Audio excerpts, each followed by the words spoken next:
Hi there, I'm Henry Keane and this is News Pulse, the beating heart of the news from Ukraine and for the world.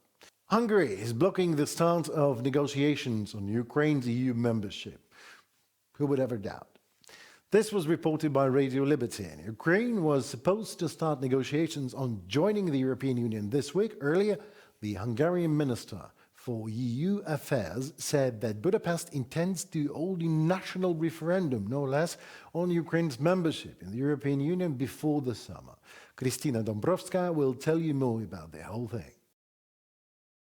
Ukraine has received €1 billion from the European Union as part of the ERA initiative. This was announced by Ukrainian Prime Minister Denis Shmyhal following a meeting with EU Commissioner for an Economy that works for people Valdis Dombrovskis in Brussels on April 9th. These funds come from frozen Russian assets and will be allocated to Ukraine's most critical state budget needs, Shmyhal noted. In total, Ukraine has received €5 billion from European partners through ERA. The meeting also covered Ukraine's macroeconomic situation, ongoing reforms, and the country's reconstruction efforts. On the same day, a meeting of the EU-Ukraine Association Council was held. Over the last decades, the European Union and Ukraine have become closer and closer. We see this today, for example, in your determination to fight corruption. We see this in the fact that less than 10 years, the EU has become Ukraine's largest trading partner, which shows that our companies believe in Ukraine. But Ukraine, even in the middle of the war, has shown time and time again its dedication to the European path and the reforms. It was already very clear, like the member states reiterated, your future is in the European Union. Once again, we've confirmed the EU's unwavering comprehensive support, political, military and financial. We are working to accelerate our path toward EU integration, and I believe Ukraine can achieve significant results not in years but in months. We are ready to complete all the necessary work to become a full EU member immediately after the war ends. At the Association Council meeting, EU member state ambassadors unanimously acknowledged Ukraine's substantial progress in its integration process, Shmyhal said. According to him, Kyiv expects the opening of negotiation clusters to begin this year. Ukraine was due to launch accession negotiations with the EU this week. However, once again, Hungary has blocked the opening of the negotiation process. Ukraine and Moldova should have officially started negotiations on joining the EU, opening the first cluster of accession chapters. Blocked by Hungary, this may happen in June, as it is a month of many EU compromises. Richard Józwiak, Europe editor for Radio Free Europe on social network X.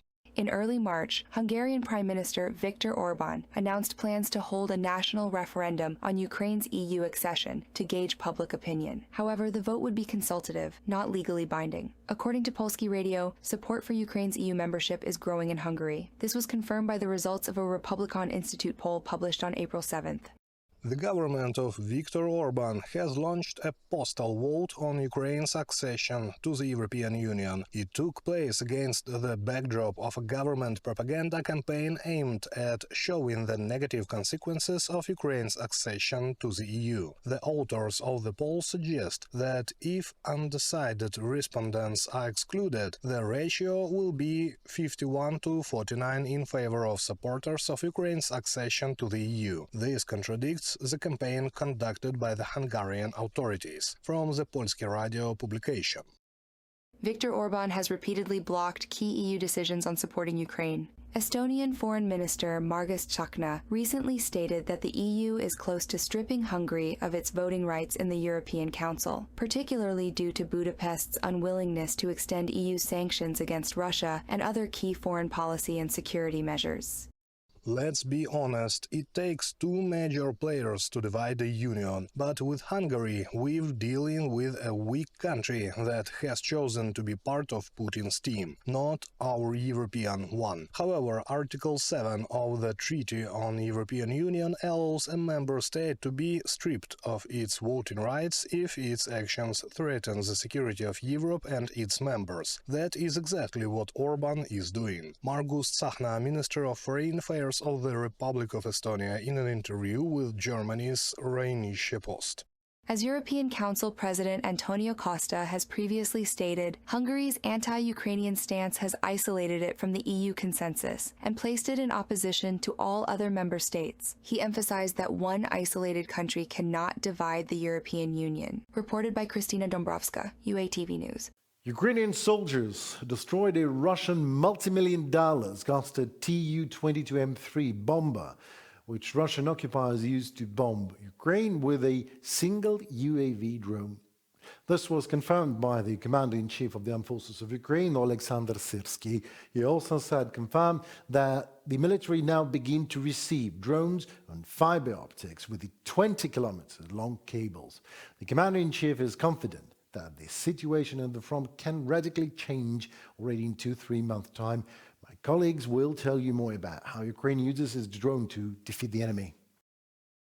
Ukrainian forces have destroyed a Russian Tu-22M3 bomber using a drone, according to the Commander-in-Chief of Ukraine's armed forces, Oleksandr Syrsky. The Tu-22M3 is a Russian supersonic long-range bomber, often referred to as a carrier killer, because it is equipped with Kh-22 hypersonic missiles designed to destroy aircraft carriers and their battle groups using nuclear warheads. A few days ago, we successfully destroyed a Tu-22M3 strategic bomber. It had just landed when our drone struck it. The aircraft is worth around $100 million, Oleksandr Syrsky, Commander-in-Chief of the Armed Forces of Ukraine, in an interview with LBUA. Since the beginning of Russia's full-scale invasion, the first time Ukraine has destroyed a Tu-22M3 bomber in mid-April 2024. According to Forbes, Russia has lost 5 Tu-22M bombers over the course of the war, with a combined value, including cruise missiles, of nearly $1 billion. Russian air defense systems have also been consistent targets for Ukrainian forces. Each such installation is valued at tens of millions of dollars. Commenting on Ukrainian strikes deep within Russian territory, Syrsky also noted that Ukraine had succeeded in destroying several Shahed drone storage and assembly facilities, significantly reducing their deployment rate.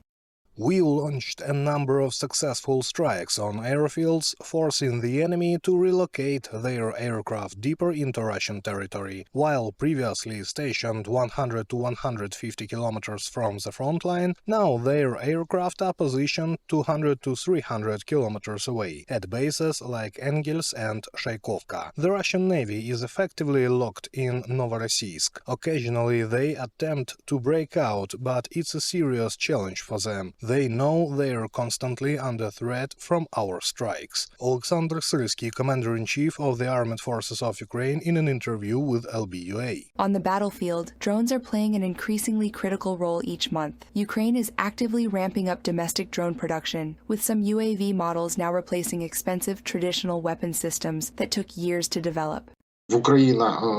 Before Russia's full-scale invasion, Ukraine's military capabilities were weakened. We needed fast, cheap and mass-produced strike systems. Drones became exactly that kind of weapon. Let's compare enemy losses. Take 2023, about a year and a half ago. Most of the Russian casualties were caused by Ukrainian artillery. Then came drones, followed by small arms and other types of injuries. Today, about 75% of Russian killed and wounded are due to drone strikes. According to Syrsky, Ukrainian troops have begun receiving fiber-optic guided drones equipped with 20-kilometer cables. Experts believe this development could shift the situation on the front lines in as little as 3 months. These drones are growing more complex, with new modules and more advanced design.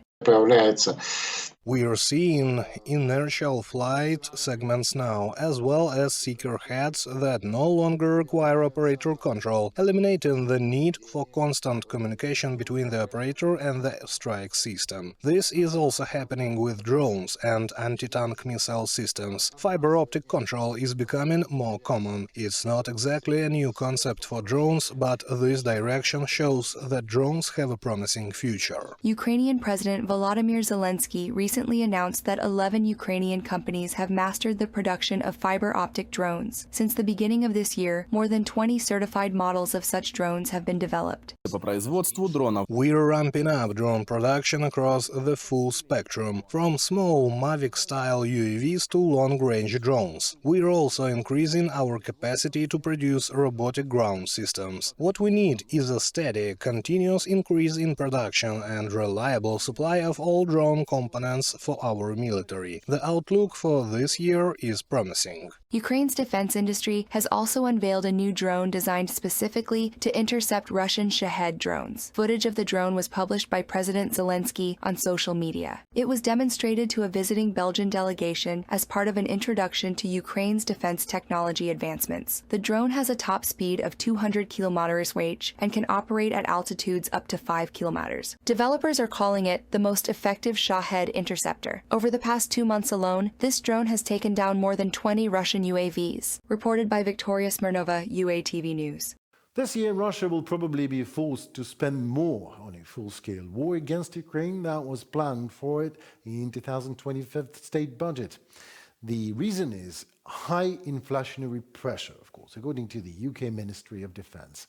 Despite the economic problems, however, the Russian Federation's military budget remains huge and exceeds all European defense budgets combined. The Financial Times writes about it. Larisa Petruk will let you know more about how Europe continues to change its security strategy and strengthens the continent's defense. Even before the full-scale invasion of Ukraine, Russia was preparing for a direct confrontation with NATO, according to the Times. Prior to 2022, Russian forces conducted covert undersea operations targeting the UK and the alliance. Near the UK territory, specialists detected Russian drones used to disrupt deep-sea communication cables. The UK Navy also found sensors installed on the seabed. Reports suggest the Kremlin may have used yachts owned by Russian oligarchs for espionage. In response to the growing threat, Estonia's parliament is set to review legislation that would allow the use of force against suspicious merchant vessels not only within its territorial waters, aiming to prevent Russian intelligence activities. This should give us the opportunity to operate not only in the territorial sea, that is, in the 12 nautical miles that we and any other country have from the coast and islands, but also in the exclusive economic zone, up to the point where Estonia's exclusive economic zone meets the exclusive economic zones of other countries. Kalev Stoicescu, chairman of the Estonian National Defense Committee, speaking to Estonian Public Broadcasting. The full-scale Russian invasion of Ukraine, combined with pressure from U.S. President Donald Trump, has pushed Europe to invest more heavily in its own security, said U.S. Secretary of State Marco Rubio. The events of the last few years, a full-scale ground war in the heart of Europe, is a reminder that hard power is still necessary as a deterrent. And so we do want to leave here with an understanding that we are on a pathway, a realistic pathway, to every single one of the members committing and fulfilling a promise to reach up to 5% of spending. That includes the United States will have to increase its percentage. Because if the threats truly are as dire as I believe they are, and the members of this alliance believe they are, then that threat has to be confronted. Europe has responded by pledging to increase its defense spending. This applies both to individual nations and to the EU as a whole. In 2024, EU member states spent $326 billion on defense, nearly 2% of GDP. In 2025, spending is projected to reach 3.5%. This year, Poland plans to spend 4.7% of its GDP, more than any other NATO or EU country, and we will continue in this direction. 5% is definitely the target we want to reach next year. We're getting closer and closer, thanks to long-term contracts we've already signed. We'll maintain high spending levels for years to come. Russia threatens peace and security every day and every night, on both sides of the Atlantic. That's why, as NATO partners, we will continue to strengthen Europe's security pillar. 800 billion euros over 4 years will bolster our safety. It is obvious that the threat comes from Putin's Russia, a threat to all of us. The view that the Kremlin poses a danger not just to its neighbors, but to all NATO members is echoed by NATO Secretary General Mark Rutte. He has called on partners to follow the example of Poland and the Baltic states, where defense spending already approaches 5% of GDP. This is not a regional war, it is a global conflict, because Russia is working together with North Korea, with China, with Iran, and ultimately there is an audience of one which will be judging the outcome of this war, and that is the first Secretary of the Communist Party of China, Mr. Xi Jinping. And he will be watching who comes out on top. Is it Russia or the West? European partners are also ramping up military aid to Ukraine. According to EU High Representative for Foreign Affairs and Security Policy Kaja Kallas, the EU already supplies around half of Ukraine's ammunition needs. Brussels aims to fully meet Ukraine's demand for munitions in the near future. Reported by Larissa Petruk, UATV News. It was Henry Keane and News Pulse. Goodbye, see you at the next beat.